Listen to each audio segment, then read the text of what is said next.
So we are another round here of not particularly successful day. I don't think I've had a winning session yet this year, so that's wicked. Played one really bad hand, got too excited with a trip hand, and should have just called a river bet, which we'll see. And then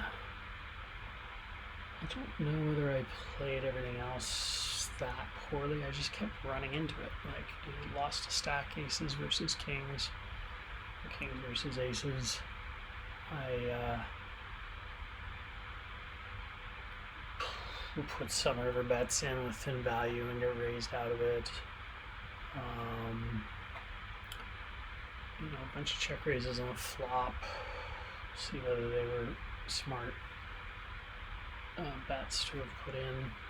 It was kind of a demoralizing session again. It's sort of getting a little frustrating. It would be nice to see some success here, coupled with some losing sessions live.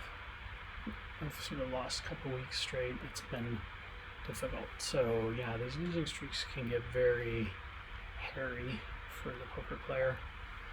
But I always try and remind myself that, baseball players go 0 for 40 and 0 for 30, and gaming is streaking. Like, there's going to be times when you are killing it, which doesn't seem to happen as much for me as I'd like, but in theory there will be times when we kill it and there will be times when we get killed, and I think we're still trying to find the middle ground that banks some kind of buffer, it's our hedge, like a good skill and well played hands where we pick up our EV and we're not folding out a bunch of equity and just sort of like building a bank so that when these things happen, they don't take us underwater. And unfortunately, I have not figured out how to build a confident bank yet. So anyway, again, we're skipping pre-flop and going directly to flop, and we'll just see what kind of hands we have. So fairly standard, but very edgy for me. Queen 9 off, open on the button, and get a fold. E6 on the button, get a call.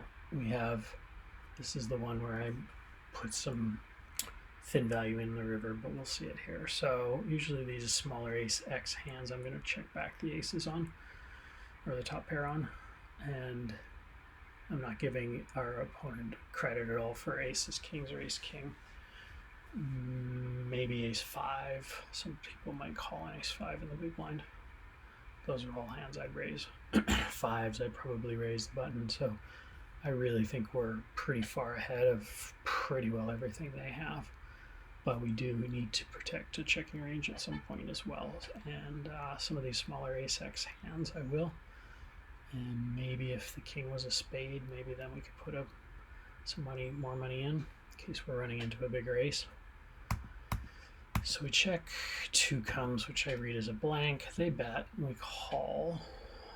Bet could have raised, but I don't know what the turn says about our raise. Like, there's no reason a 2 makes our hand that much better other than 3-4, which I think I will open the button with, but they also have probably equal numbers as calling hands. So we have to be careful of that straight. And then the 10 on the river. Now Queen Jack gets there as well. They check to us, and this is where I go for some thin value, thinking that we can get calls from king, queen, Jack 10, Queen 10, maybe even unlikely, like those middle pairs are going to call.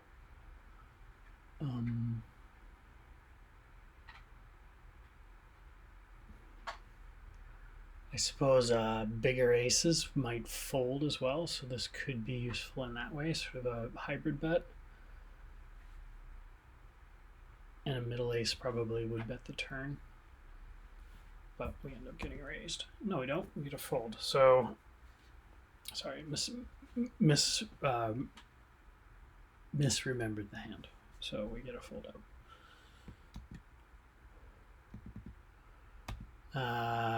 Here we are with middle pair and a backdoor flush against very wide range.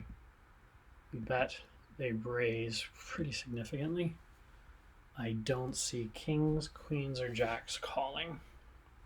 This guy's a 50 VPIP and a 50 50 three better, four hands though. So he could be a maniac, but he also might just be on a bit of a tear right now. Who knows? So we call it. Yeah, this is the one. Queens.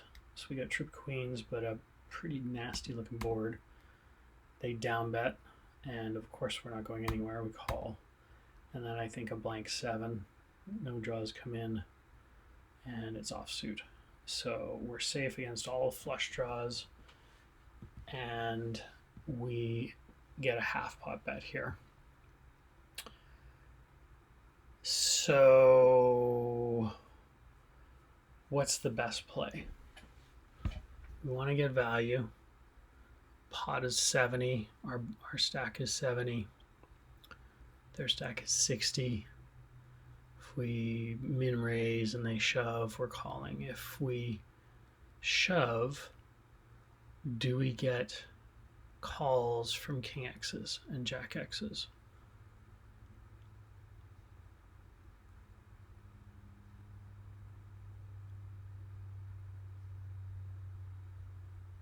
Is there any world where they have anything better than those hands?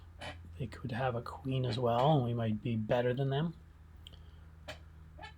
They could have ace queen, possibly. King queen, possibly. I would think most of the time those are 3-betting, especially a guy with those stats is probably 3-betting my small blind open.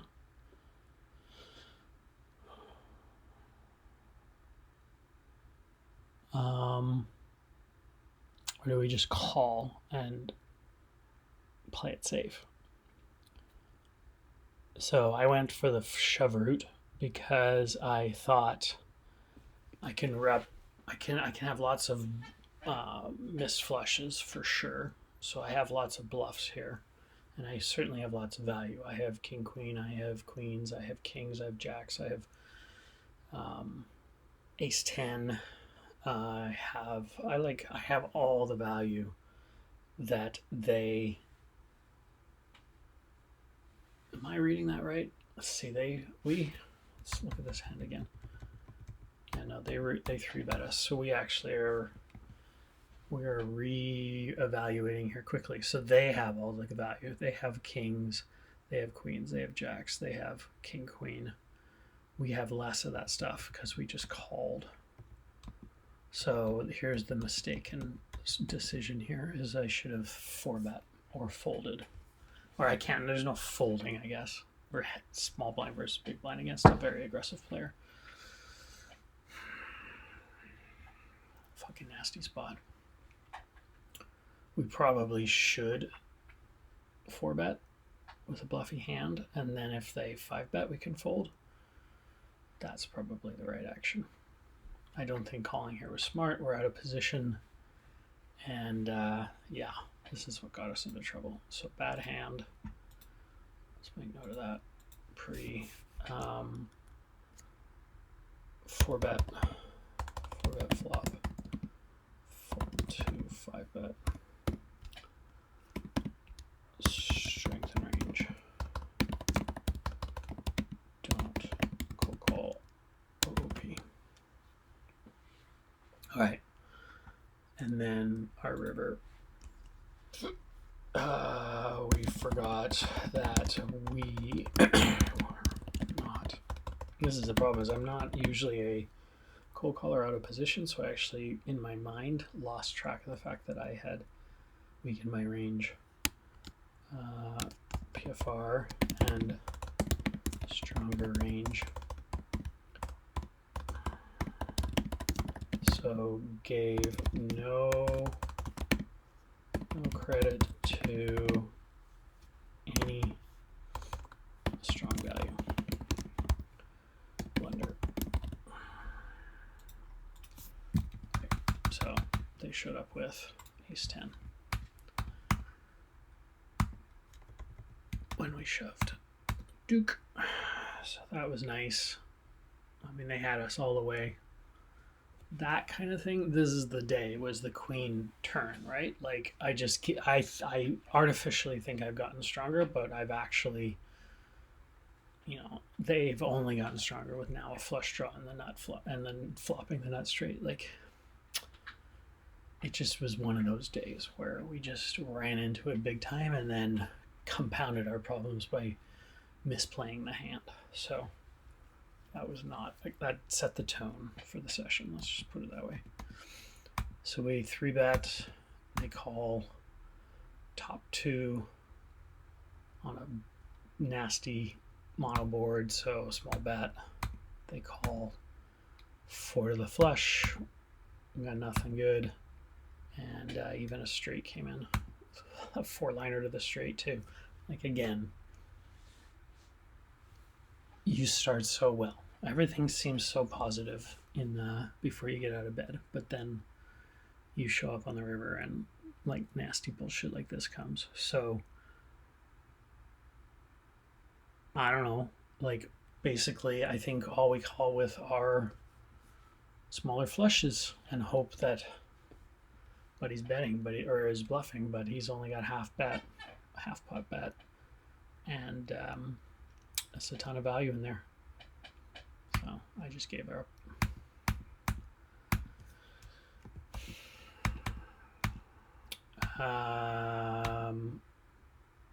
How do we get here? What happened? Did they? Oh, I see up here. All right, this is the problem.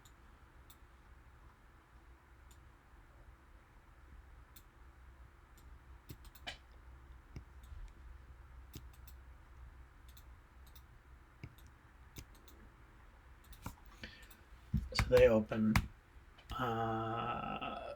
Gotta think about mixing these broadways for 3-bets more often, because I've been trying to booster my 3-betting out of the big blind a little bit more. So that would have been a good combo to do that with. Slightly wide player over 11 hands. Nothing really worth exploiting, I don't think, though. They're going to bet. We're going to fold. We open. They call. Raggedy little board. I think I bet here if we have a flush, backdoor flush. No value in that, though. We check again. Now we're just going to showdown. But the run out was so shitty, really. So why pot it? Because I think when it's check, I really feel like our opening range now is the strongest range. Even with all of these cards that are better for the big blind, I think we are in better shape generally, especially with a flush. Well, actually, I shouldn't say that, because on the turn, likely if a flush comes and we get checked to flush draw comes, we probably put bets in there. So we're going to less likely have bets. Although at the same time, they would probably lead the turn with flush draws as well. So maybe we cancel each other out. Tricky spot. I went for a pull bet because I've been trying to size up these bluffs better. I don't know. Like, we want to block a flush. We don't have any blockers for flushes. We want to block a straight. We don't have any blockers for the straight. We could rather have Jack 10. So we block a 9 at the very least. Jack 10 off maybe with a spade. Ace King off with a spade. King Queen off with a spade. Ace King off probably we don't. We just realize equity there because we may be ahead. Nine's the good card. 10s with a spade. Maybe still equity probably. So I don't know. This is a kind of a pain in the ass hand that I think I would like to check and see where we're at with this. I didn't actually upload these, so I'll have to come back to it afterwards.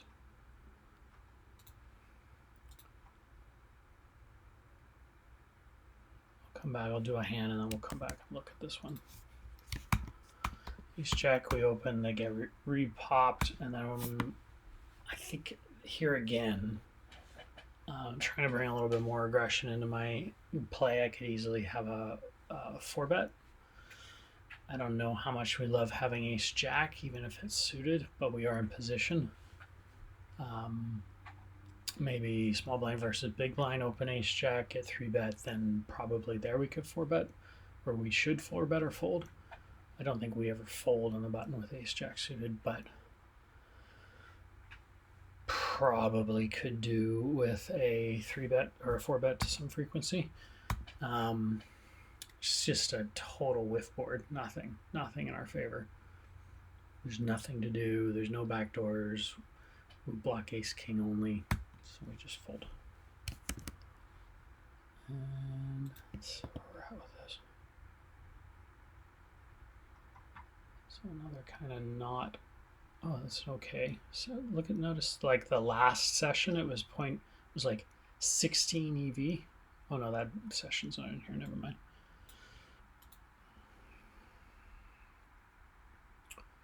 So that hand that we wanted to check was queen jack.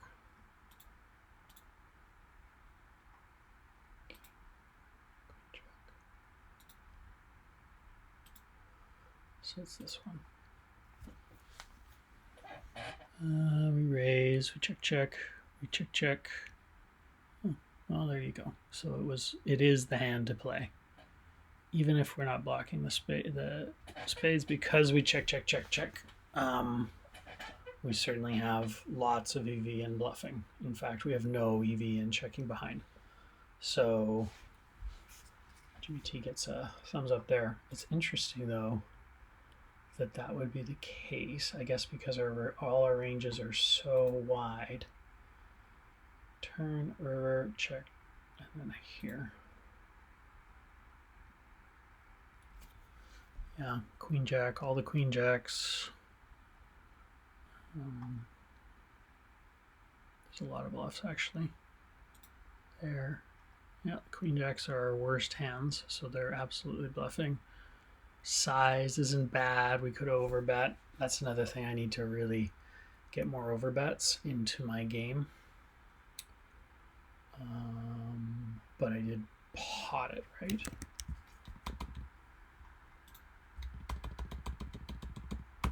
Yeah. So that's a really good hand. I think we can pat ourselves in the back for that one, I think. What about here, this equity too? King 10, Jack 10. Yeah, so those 10s and this stuff. That's all of our garbage that has to bet when it's check to the river. Always considering how that range is formed. We are forming a range when we check. We don't have a lot of overpairs. We probably bet those at least on the turn, especially ones that don't have spades. And even with that turn card not being favorable to our range, their checking twice just really diminishes their range. So anyway, that's a good bet and a good bluff that got through. That's a good hand. Ace 9 defending in the big blind could easily be a 3-bet. King 10 queen to a large bet. We're gut shot with the 9, we're gut shot with the ace. So we basically have 4 outs. There's all rainbowy cards. The only thing we could do is raise, but why raise into a range we have no idea about with a bunch of Broadway cards? Just to a big bet especially. Seems like a dumb play. Limpy call, so we won't have a solve on this. 2 limpy calls. raise it up, usually 3, and then so I add a plus and then the pot basically. 2 calls, crappy flop for us. So we check it. I think I would say that's a crappy flop, even though it's paired versus 2 players. I don't see a lot of value in betting there.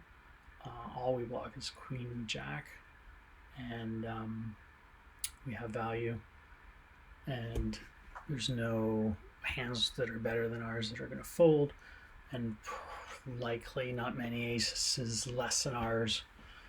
Like ace rag is going to call, I don't think, on that board. So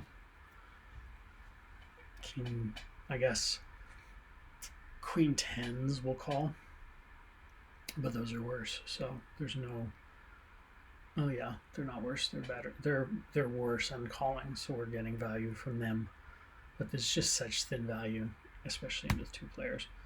When they bet, I just couldn't pull. I couldn't see any value. Like if we get an ace and they bet again for more, if we get a queen and they bet again for more, like it's so tricky to know how good we are. For sure, likely that they don't have a 9. They certainly don't have any jacks they would have raised. One would think they're not limping jacks, but especially a VPIP 14, a strange range. I wonder if they think they're protecting a limping range. Anyway, decided to fold the overs to a 1/3 bet, especially the bet into 2 players, so that bet's going to be stronger. So I think we call, obviously, with top pair. We certainly call queen 10. We certainly call a lot of pocket pairs, especially ones that are blocking 9s, 10s, and 8s. And for sure queens. For sure kings and aces we call. Don't think we'd be raising those though, because by raising we just concentrate the range into pretty well just 9s. Don't get much value out of the rest of it. So I think this is an okay fold. 10s will be a 3 bet, which we do. We get called. We have overs. They go bananas over bet on the flop. We don't have a backdoor, but this is an all-in, short stack all-in, and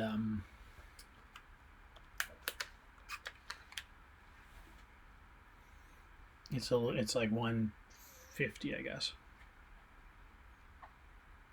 Almost 200, 20, 40, yeah, almost. Let's say 175. Be 175.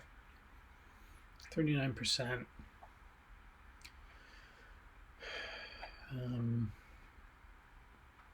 They could have 7s, 8s, 9s.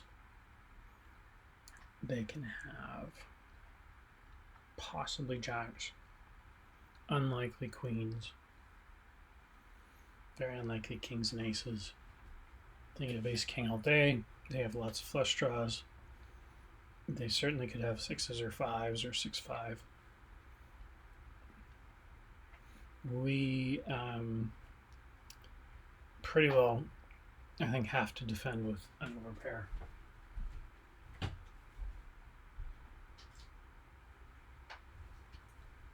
Especially this one that's high up and is beating lots.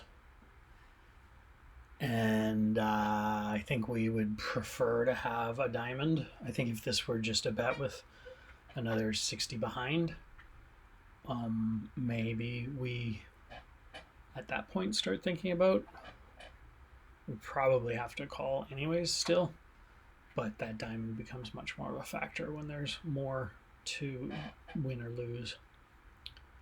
But I'm fairly sure we're right in the 40 to 50 flippy kind of part of our range, so I think we probably have the equity to make the call here, which I do. And the flush comes in, and they're king 10 off. Such an odd hand. We take it, thankfully. What do they get that money back for? Do they have protection, I guess? Insurance. This is a really loose open, probably tilty feeling a little frustrated by, I think, a couple hands ago. Get a middle pair, then we get these like single bets and just back ourselves into calling off 8s versus 8s. I don't know. The bets are so cheap. There's no point in raising. Any bigger bets on the river, like if suddenly a pot bet comes in, we kill it, we kill our hand. Even in twice half pot bet, maybe we even kill our hand there. But I've just noticed, especially these people that are playing these little stacks like this like weird ass blocky bet that you just don't really know what best way to handle it. Maybe we could raise now that we pick up an open ender, but that open ender is no good with on any 4 or 9 club. At least it's not good versus a big bet.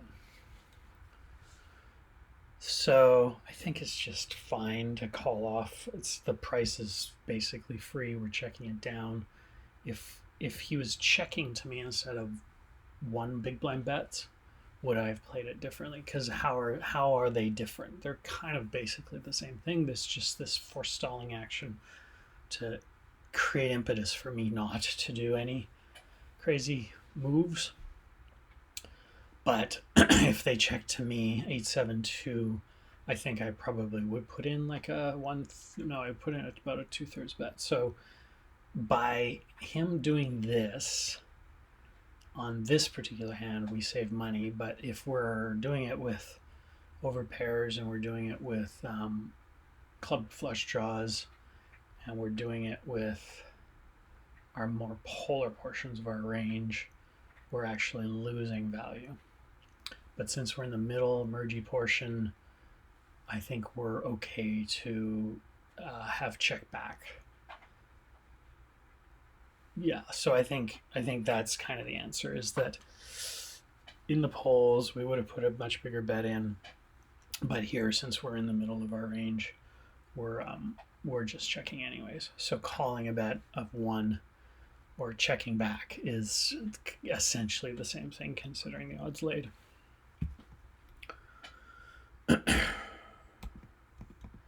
E6 open, call, big blind, yet another whiffy board. I talked about last time how when sessions are kind of not going great, I have a tendency to start slowing down and getting a little cautious. Again, here I probably would put in a B50 or so bet, considering we not talking about blockers on the flop. If the 5 was a club, not a heart, maybe we can see ourselves betting there. But we also have pretty well nothing else going for this hand, although we are laying up possibly a nice river bluff if action is not forthcoming, considering we do sort of build towards having a blocker on the river.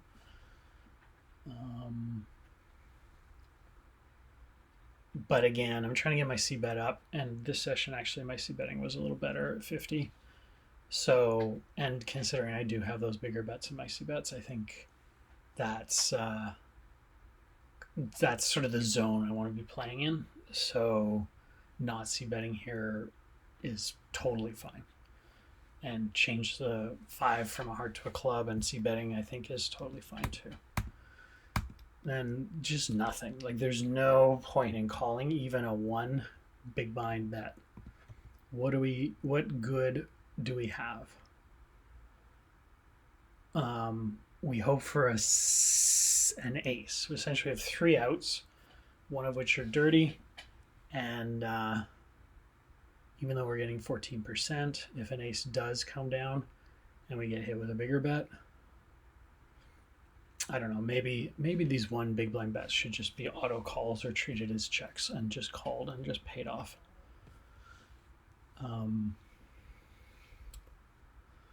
It's a good thought. I think that's actually might be worth putting into the group and asking them how they think those sorts of things should be played. Aces, cold call, c-bet, fold, ace queen, ISO for the limp, cold call, low board.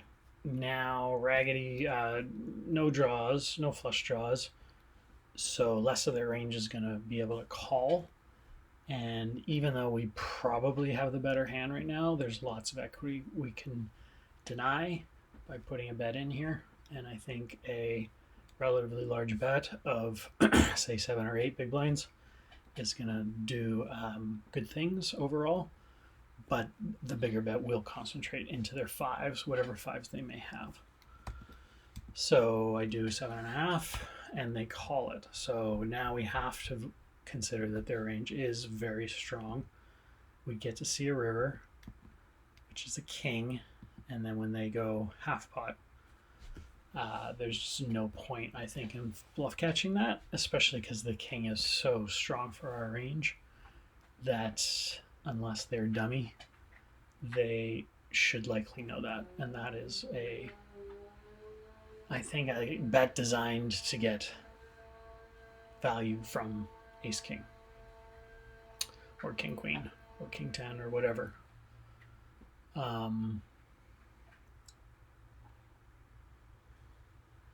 Bluff catchers. Well, that ace 6 would be good here because we can block a 5-6. Ace 4 might be good here. That blocks 5-4.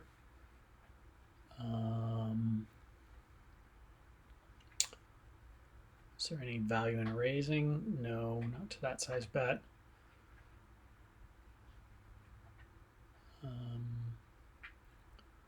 I think the fact that we made such a big bet on the flop really has strengthened their range well enough that unlikely overpairs before the king will have made this bet.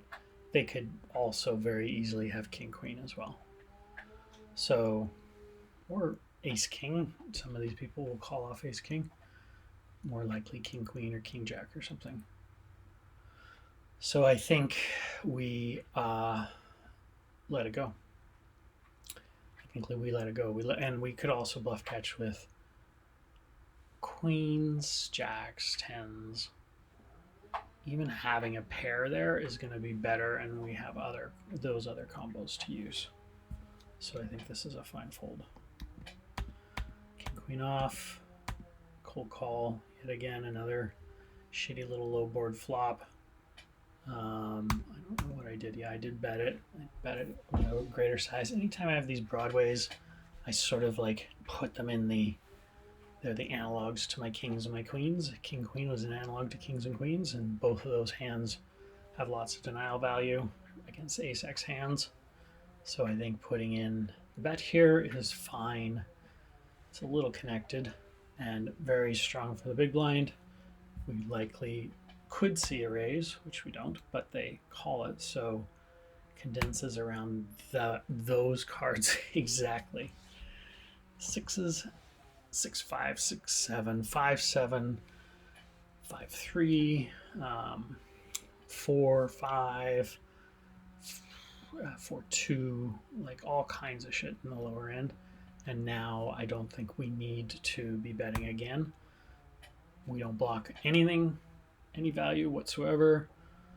The only possible things we get folds from would be middle pocket pairs like eights, which aren't going to fold, I don't think. Nines, tens. I don't know how many of those hands are folding as overpairs. Maybe ace 5, maybe ace 7, ace 3, king 5, king 7, king 3, maybe any of those possibly we could get a full from, but even there, unless we overbet the pot, and I don't think we need to overbet. I think we want to overbet with a king queen of hearts suited, ace like the ace. We would be doing this bet with some of those as well. Ace of diamonds, ace of hearts. We can use all of those. Flush draw nows. We can be using eights or nines, so we have the open end. We could use a bunch of other stuff to pound the pot. and possibly get, well, 8s and 9s don't want folds from ace 5, ace 3. So check behind, get a king.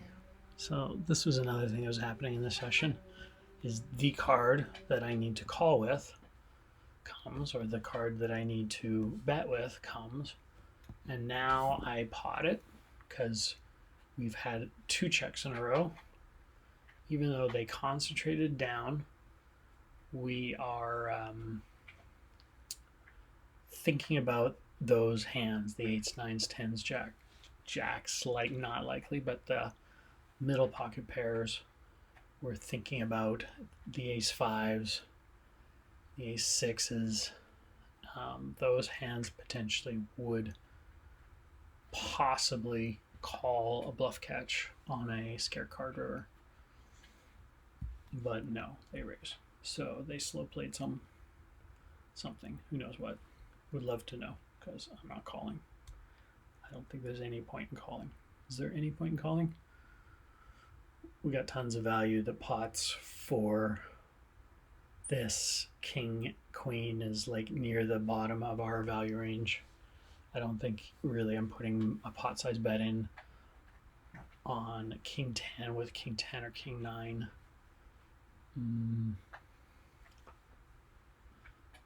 Yeah, I don't see myself using those as that kind of value. I might have a thinner value, although I'm starting to think maybe a thin value river in position river bet is just not worth it, because it's kind of this target for attack I've found. But the fact that they repolar with against a polar bet just screams flopped value, turned value, who the hell knows what value.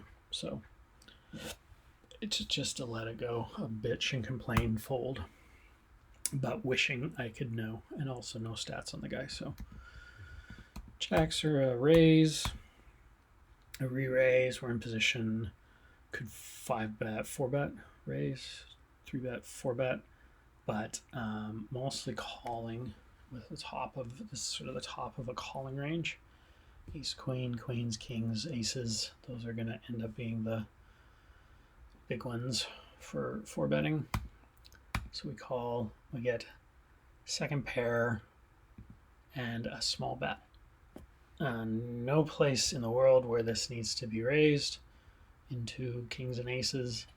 We can certainly call though, because there's enough equity for sure. Backdoor flush and second pair is well within our calling range, and so we do. Second queen comes. When they check, we now, I think, are looking for showdown. I don't see jacks. I think jacks are just too strong to be like polar betting, and I don't think we're going to. Well, we might put a small bet in to get calls from 10s and 9s and 8s, or not 8s, but 10s and 9s and ace king maybe. Some of the flush draws, there's lots of, they got a lot in the range potentially, flush draws, but I don't think jacks are the right ones to do it. I think something like jack 10 or king jack, maybe ace kings, and though being flush draws, those probably could put some bets in now, because they block a pair, they block queens, and they have lots of value to realize in the river, and those kind of ace high or king high, jack high hands can get tons of folds from better hands like 10s and 9s and ace kings, ace king non-suited, ace jack non-suited. Yeah, so this is also a 50 VPIP PR25 3-bet 33. So very aggressive player, very wide range, 4 hands only. C bets 100%. So they have a pretty wide range right now. I think if anything, offsuit blank card, we probably need to call anything less than a pot size bet. And then the suit comes in, they go 10, which is super cheap, 16% equity, and we got to call it. And they have ace king. So not bad. Not bad. That was a good hand. We should probably mark that as a good hand. And let's just see whether the machine would have done something different here. And that one. So we raise for sure, we call for sure, we call a small bet for sure, we check for sure, and we call for sure. So great hand. Everything worked out fine there. So got to think of these things more when I'm playing. The success hands less than the failure hands. And so far we've had more, I think, good hands than bad hands. We've only had one bad hand.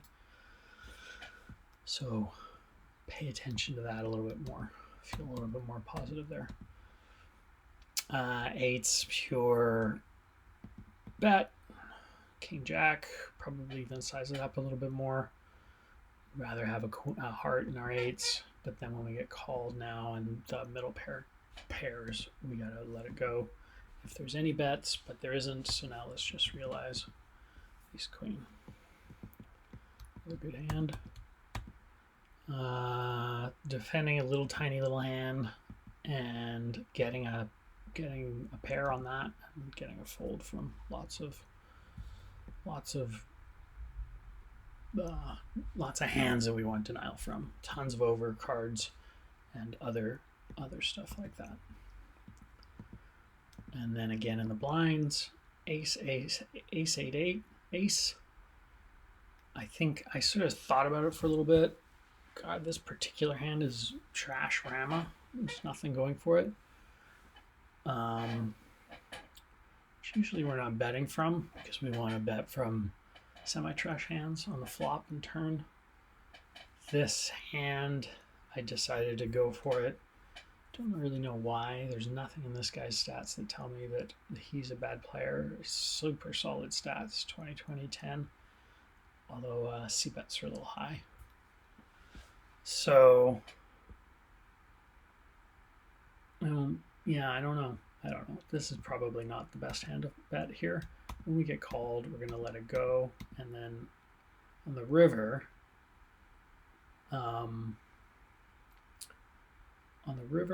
we rep an 8. And we block an 8 with a 9. And we just have to know that ace is slow play there every day of the week. So the question would be, is the size of this bet reasonable to use versus an 8 or with an 8, considering we potentially are betting into an ace? So like an 8 under house to the over house. Do we want to, or do we want to size up a lot to rep that we have an ace? What ace checks the turn? Not very many. And they check the turn. So how many aces do they have? Probably not a lot. They want to put money in the pot with an ace. So when the river comes 8, even though we block it and then they raise it,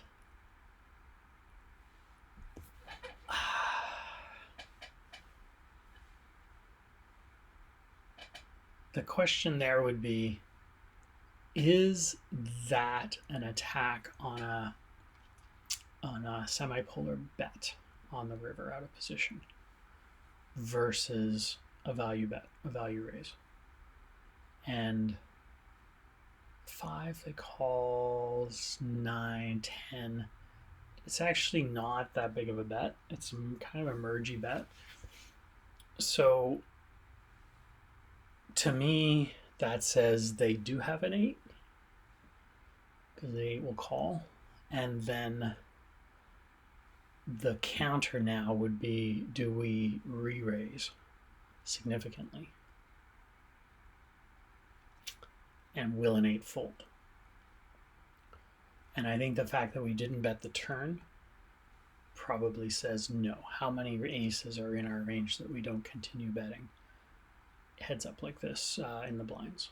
I think it's unlikely to say that we would be clever enough to protect that checking range so well with aces. Although a small ace hand, maybe I would check back. One would hope that I would have it in my mind to have some protection of that bet check bet line. But yeah, this is a good hand. This is a good meaty hand. This is a good reviewable hand. I'm going to check it with the machine. And let's just see. I kind of almost feel like Jack 9 just won't be there because it's so trashy. Yeah, so we go 4. Just the size is the problem. So we do bluff it at some points out of position. We also should continue with it more so, or actually we mix check and bets with us again a small size. This is the problem node here. And then yes, the fact that we checked it, I think, puts many less aces in our range. So a wise player knows that they can raise with their value and potentially even bluffs, but we were already bluffing. So yeah, so this moment of betting on the river is the mistake. So raising would be even more of a mistake, which we didn't make, thankfully. So that's okay. What are we, 230? Really loose defense. Got a pair. Turning our pair into a bluff. Getting called. Checking it. This is funny. Do we continue?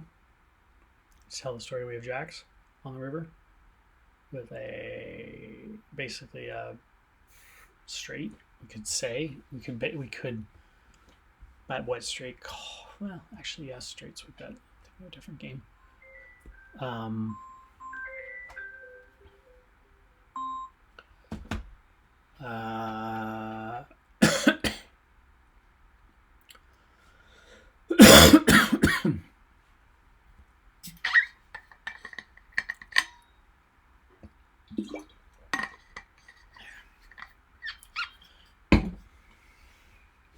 I don't know. I don't know if it's better to bet again and to continue to run a bluff. But as it turns out, we check and we won because they had ace king. So yeah, let's just see. 3-2. I mean, it's just not going to be in the, probably even there. Yeah, it's not even there. It's just a fold pre. Oh no, it's a call. Okay, it's a call. So the bet problem was the size on the turn. We could bet much smaller. We're not going to get anything because we just don't get there with that big size. Let's just figure out what reason there is there for that size problem. 2/3. So I bet 2/3 and they want 1/3. Machine wants 1/3. Out of position.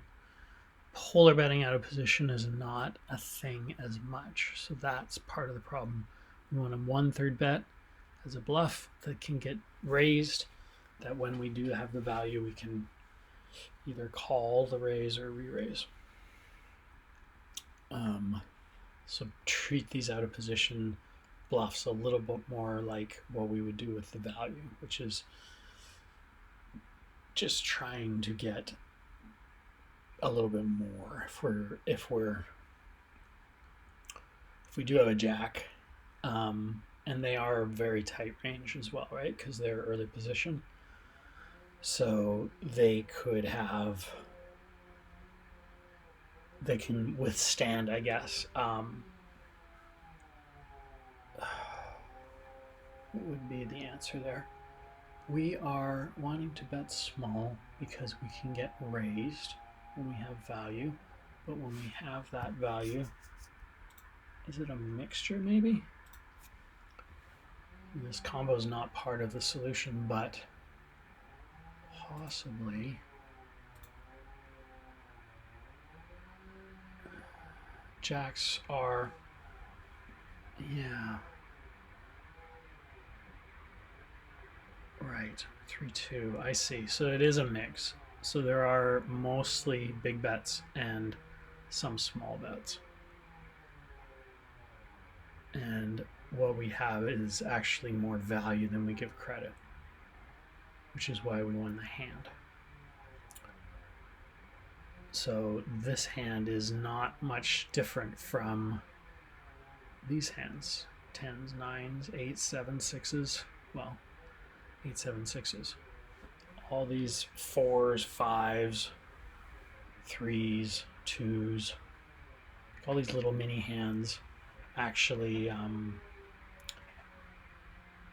more equity. I think I realized I had more equity there than I thought. So the small bet for that particular hand is made to get calls from ace king and to get a little value there. And it's actually too good a hand to have bluffed. So I misjudged my place. I sort of had in my mind, well, I block sets, but I'm underestimating the value of the hand, and where it sits in range demands a bit of a much more small size bet when we have both nut and range advantage. We've got all the tons of jacks, many more jacks than they have.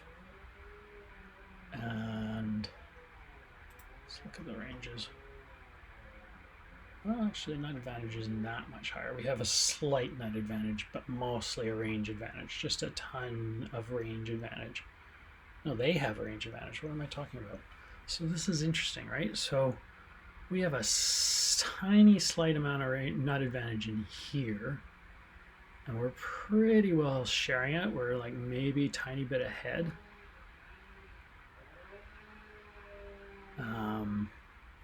But then through the rest of the graph, we're at a pretty huge range disadvantage. So not clear to me why we would have any small bets. I would have thought it would just be a purely polar, if that even, in fact. And I'm just quibbling anyways, because we're checking 85% of the time. So really, at the end of the day, we should just have gone to showdown and not put in a bet in there. So I think that's worth making a note on. Turn, misjudging value of hand. We have more equity than we think. No need to use as a bluff. Tons of other hands for that. And here we have neither range nor much nut advantage, so almost pure checks. Solve has 15% bets, mixed small and large, but really should simplify to check, especially from this portion. So that was just a value judgment mistake. King's open, called. Jack 10-6 isn't the best of boards, but exploiting a 43 VPIP with a 43 thingy and a no 3-better, 7 hands. So jacks and 10s, a jack a 10 will call, Maybe some overs will call. Any pocket pair might call. Like, they have so much of a range to deal with. And then they have all the aces, a billion aces that we want to know from. So I think that bet's just fine. 4-5, we end back into because they limp. We're never going to raise that, I don't think. No point in that. And then we get a call with a 4, and then we get a 2 pair, which we're going to check raise. We're going to check raise and hope that ace will call. But unfortunately, they don't have an ace this time. Ace queen, early position against the big blind. King 6-5 is pretty well 100% bets for me. And I fold.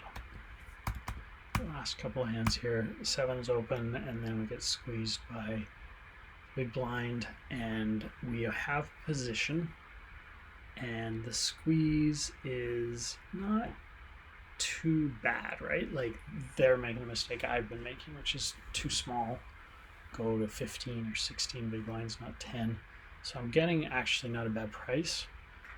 I am setting myself up for a resqueeze from the small blind, but nothing in the stats. Well, stats aren't useful because there's only one hand. Otherwise, they're fairly good.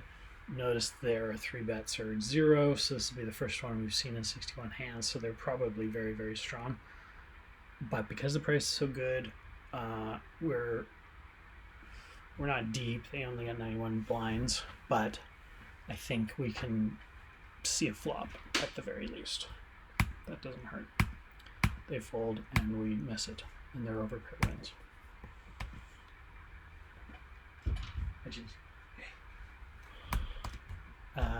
Fours open, call again from the big blind, check, bet, range.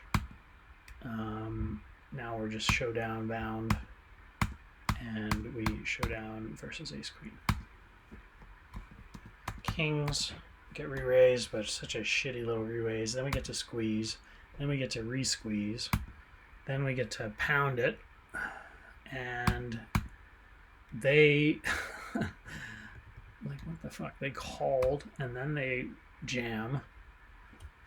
So a VPIP 18 and we're obviously we're calling, we got king, so it's not even worth debating, but this note here, 3-betting 50%, and they just cold called, so they 3-bet so much of the time with a very tight range, but then just called when they're VPIPing. So what's the deal there, Daddy-o?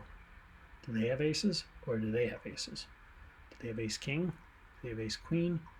Hopefully nobody has aces, or hopefully they both have ace queen or some horseshit like that.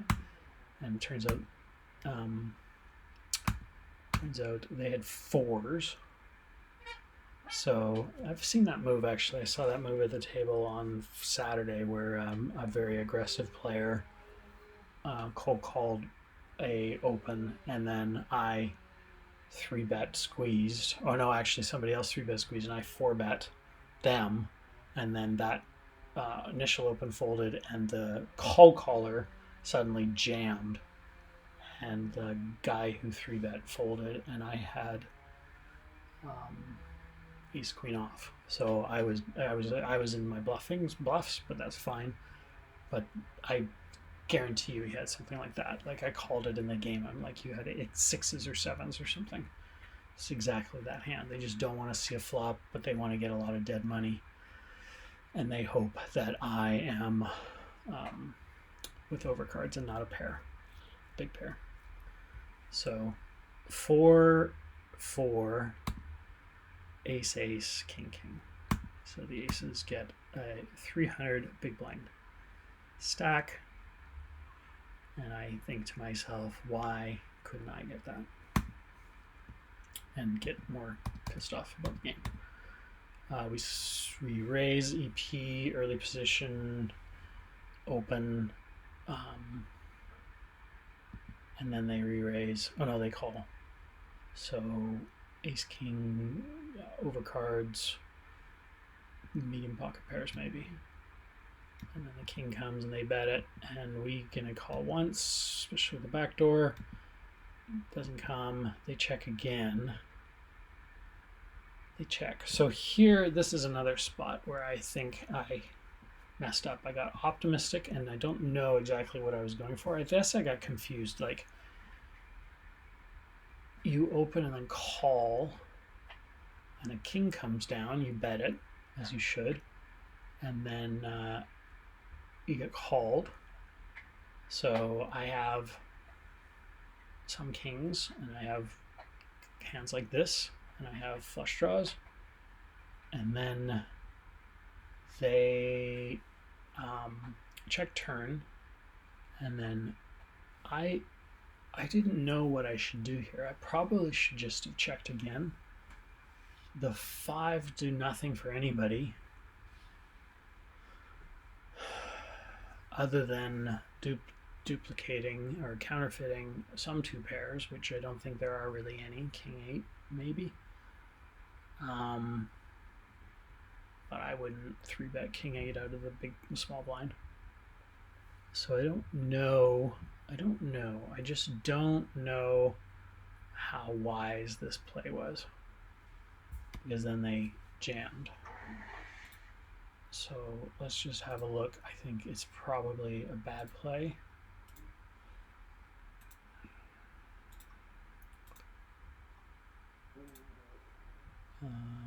It's this one.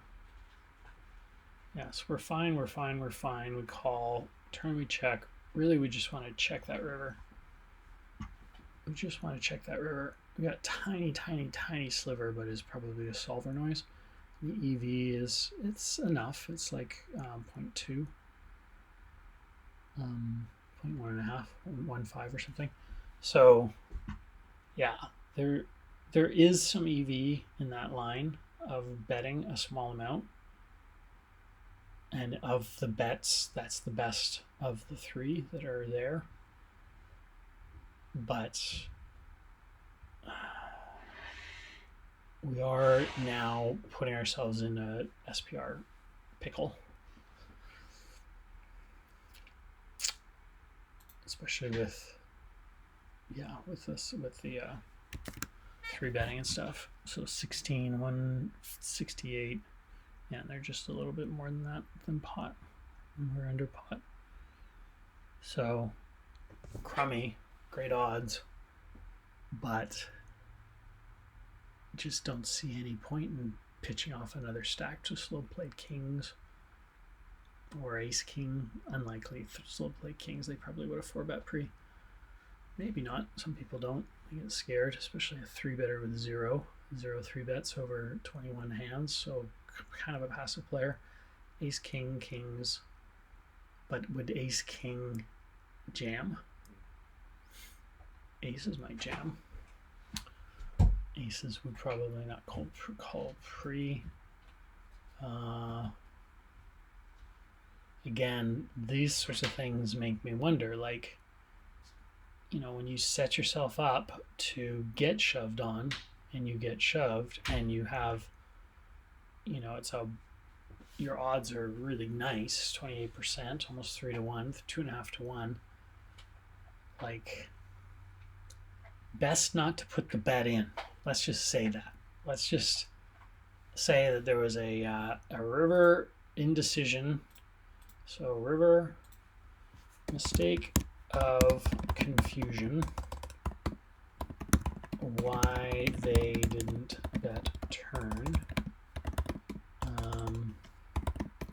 Not really having confidence with where I was or what to do when facing a river bet.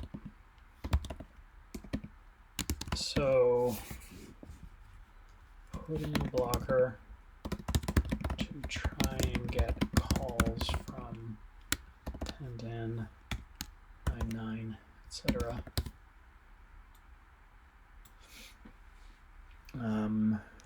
Maybe, yeah. I mean but that is such a small portion that calls. Ace 5 is also a key hand. Would absolutely check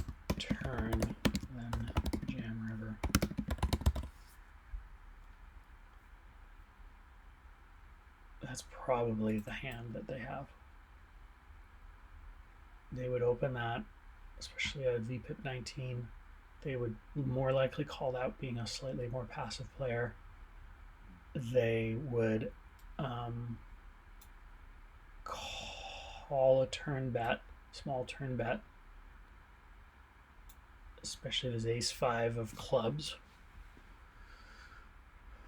And then they would check the turn because they have showdown value, and then the river they would more likely than not smash, because all they would be scared of is kings, which is all that probably would call. Maybe ace king would call. Maybe in my ace king would call, possibly.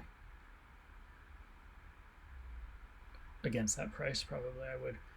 Ace king, I would also likely bet about that size. So yeah, and a 5x hand would get a call from ace king.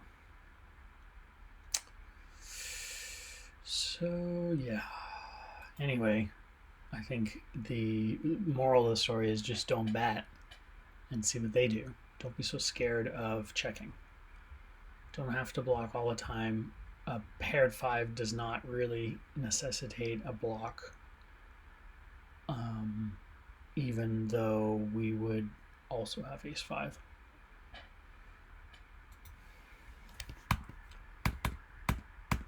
Cold call on the button. Crummy range for us. Great for them. They don't bet it.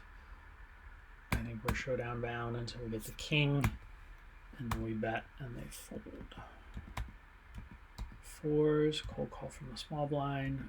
Nothing really worth betting. Just showdown bound. If we can get there, we don't. Queen 9 open. Call.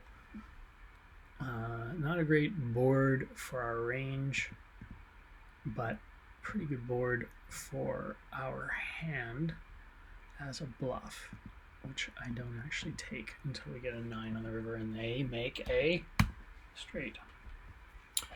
Let's leave it at that. So yeah, I think overall maybe a little better play than I was giving myself credit.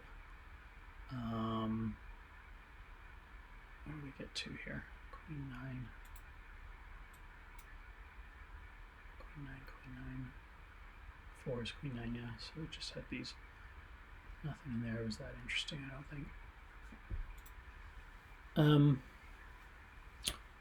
So if we hadn't run into it with those kings, we would have saved ourselves a buy-in. If we hadn't have pitched off the stack with those queens, we'd have saved ourselves a buy-in and a couple of those spots of putting out thin value and getting raised, or misjudging the bluff value versus value of a hand.